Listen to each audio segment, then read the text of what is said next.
My feet rest on solid ground, but my mind is far from easy. On the pathway to the edge of sanity, I approach the abyss. Until standing on the brink, I am as vacuous as the unfathomable beyond. The savage wound gouged into the earth is terrible to behold, yet my eyes are drawn to inexorably probe the heart of darkness, leading to the infernal depths of the mine. Even my eyes must travel lightly, for staring induces a pressure like a heavy object, tearing its way through a suspension of thick fabric. If you gaze long into the abyss also gazes into you. I try to focus on the thick web of interlocking ground tunnels, chutes, and ore haulages that network across the chasm, but without fail, my eyes return to the emptiness of the void. How quickly an awareness turns to a fear. And just as swift does fear transform to a self-destructive fixation. Warm air rises from below as a lover's seductive whisper. And though I am mortified with terror at the prospect of falling, it's impossible to deny the liberation promised by that endless release. My name is Ender, or Sergeant Maston as I'm referred to by my troop.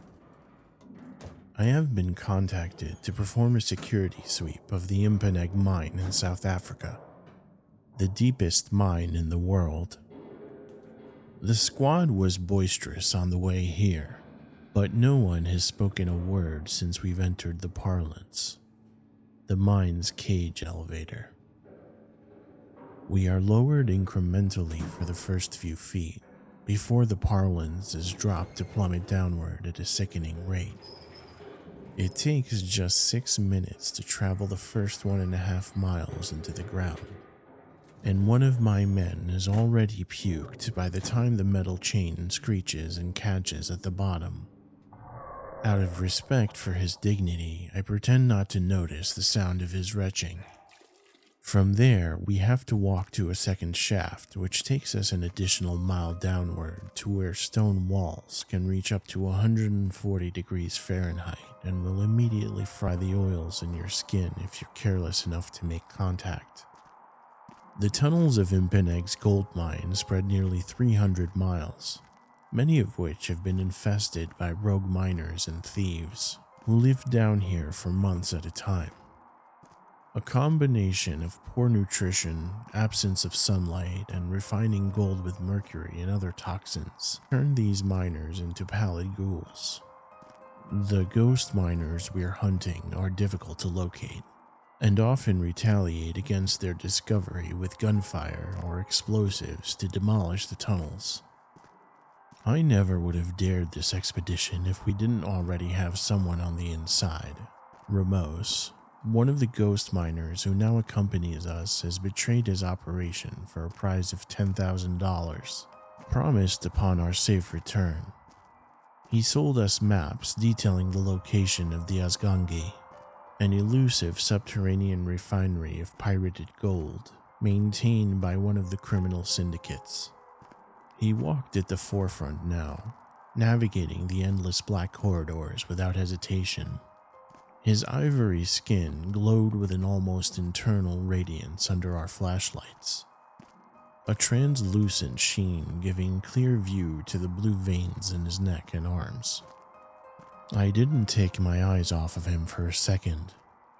My finger hovered on the trigger of my M9 handgun. One wrong move and he'd be buried deeper than the devil.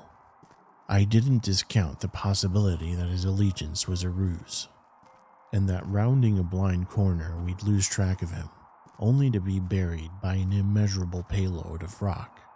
He kept glancing over his shoulder with great pale orbs that bulged from his emaciated face, constantly licking his lips against the dry air. His eyes traced the gun in my hand each time, fully understanding the risk he accepted in this undertaking. Close now. The word slipped past his darting tongue. Flashlights off. My hand tightened on the gun. You do not want them to see you coming, Ramose added impatiently. Tunnel collapse before you fire a shot. I go alone, give password, then come back for you.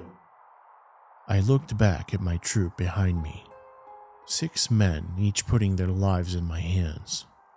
Now Ramose was asking me to trust their lives with him as well. The more trust is spread, the thinner it becomes. But I couldn't see another option. I could almost hear the skin of my face cracking in the silence, and my eyes were so parched that I wondered if the fluid had begun to evaporate. What abominable conditions men will subject themselves to for gold. But how could I pretend that I was any better when I accepted the contract to come here? I relented and gave Ramose a curt nod. Speak loud, in English, I instructed him. We'll put out our lights, but you keep yours on. I didn't have to tell Ramose that I wanted his light on to make him easier to shoot in the back if he pulled anything funny. His maniacal grin told me that he already knew. Put your worries to bed, my friend, Ramose said, smiling with teeth as bleached as his skin. I need you more than you need me. I flashed the signal and the lights behind me cut with military precision. I turned mine out at last, intent on Ramose's face for any sign of deceit. His fake countenance was impossible for me to read, however, and relinquishing my own light to the encompassing darkness felt like surrendering my soul to the mercy of a prayer. Ramose held his own light over his head to illuminate himself like an actor bearing the focus of a stage. He walked purposefully down the deserted way, humming to himself with careless ease. The proximity of the light gave his skin an even more pellucid shine, and for a second I'm positive I could make out the contrast of his cervical spine and collarbone. As he moved away from us, the full weight of the darkness bore down upon me and the troop. The presence of the mountain of earth looming overhead had never felt more evident, and the atmospheric furnace which engulfed us filled our lungs and begged escape with each breath. No movement, no sound. Despite the intolerable conditions, my men held their composure while we bore out the pregnant silence. I couldn't help but grin at the mutual respect we all felt for each other. This wasn't the first group of pirates we'd brought down, and it sure as hell wouldn't be the last. The void calls us to her, he articulated loudly to no one in particular. And you will answer the call.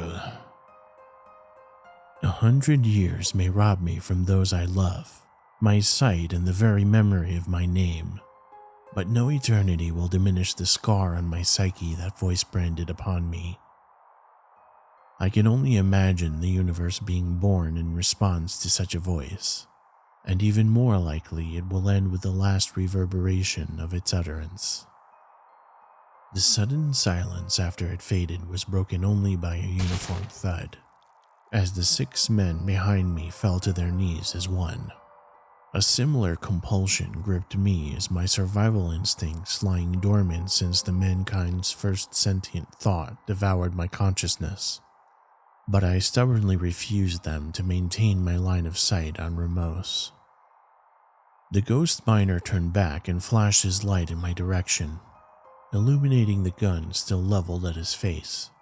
I hope the distance did not betray how violently my hands shook, but perhaps my authority was already robbed from the cowed men behind me.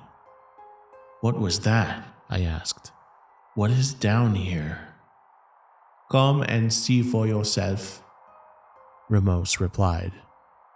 At my signal, I heard my men return to their feet, although I didn't glance back at them lest I reveal the terror blazoned across my face. I flared my own light on the approach, crouching and pressing myself to the wall in a vain attempt to regain some control over the situation. The terminal end of the tunnel Ramose had stopped beside had vanished, replaced only by a black wall of emptiness which my meager light could not hope to puncture. I turned the beam on Ramose instead, bringing to life the fleeting vision which had passed before. The light shone straight through his skin. My eyes traced the outlines of bones, the suspension of his organs, and even the viscous blood running sluggishly through his body. Back to his face, the cartilage of his nose and ears blocked the light more thoroughly, making them appear to hover distinctly apart from his leering skull. I ignored the horrified gasps from behind and did not allow my men to see me falter. "We have arrived at the Azgangi," Ramose said as we drew level with him. "But I do have something to confess. If you believe you are being brought to a refinery, then I'm afraid you have been misled." I wanted nothing more than to plant a bullet straight through that sardonic grin. But years of violence and bloodshed as a mercenary soldier have taught me that the will to restraint is a more important lesson than knowing how to kill. I lowered my gun to the floor. If he had been afraid of death, he would have shown it by now.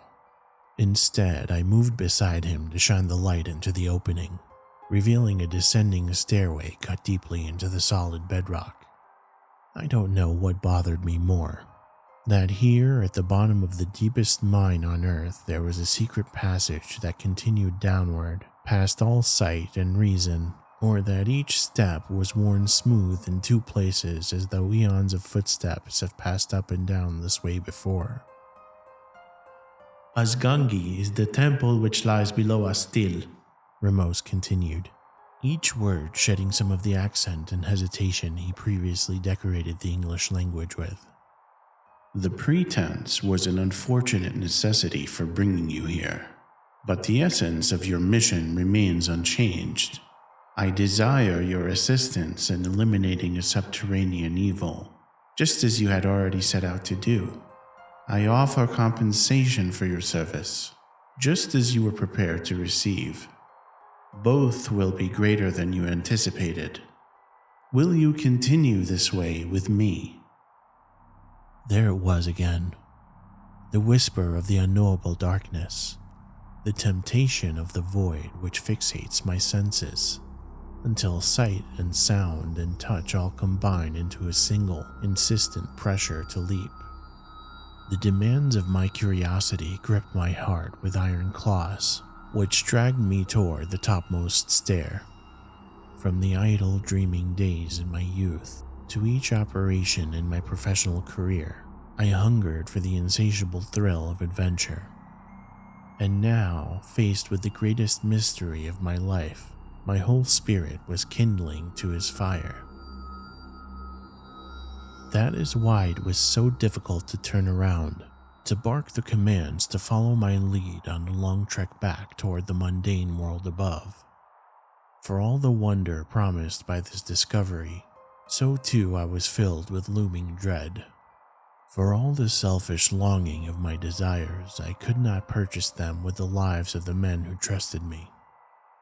I do not wish to portray myself as a hero in this instance, because I swear to you I am not. I have once knocked on the door where one of my men once lived and eased his weeping mother to the ground in my arms. It was nothing but cowardice which made me unwilling to do so again. "Ender Maston!" I could hear Ramose break his composure behind me. "I need your help!" It's good that I didn't turn around. If I had, then I might not have noticed the wooden support beams that were painted with a metallic gloss. I shouted a warning to my men, and as though thrown by the momentum of my words, an explosion ruptured from the ceiling. Splintering timbers like breaking bones heralded the shifting weight of the untold millions of tons of rock and soil above. Perhaps we could have struggled through the hail before the avalanche of the cascading rock blocked off the retreat. Again, it was my cowardice, though, which lent strength to my desperate effort to pull my men back. Within seconds, all opportunity for a decision had passed. "I am sorry," Ramose moaned. a real tremor running through his woeful voice. I hadn't wanted to do that, but you left me no other choice. I hope your surprise won't spoil the good fortune that has brought us together. Restraint saved his life for a second time today.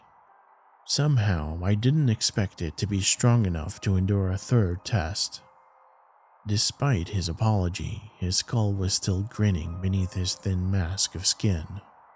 He must have known what I was thinking, because I wore the same expression as every man in my troop.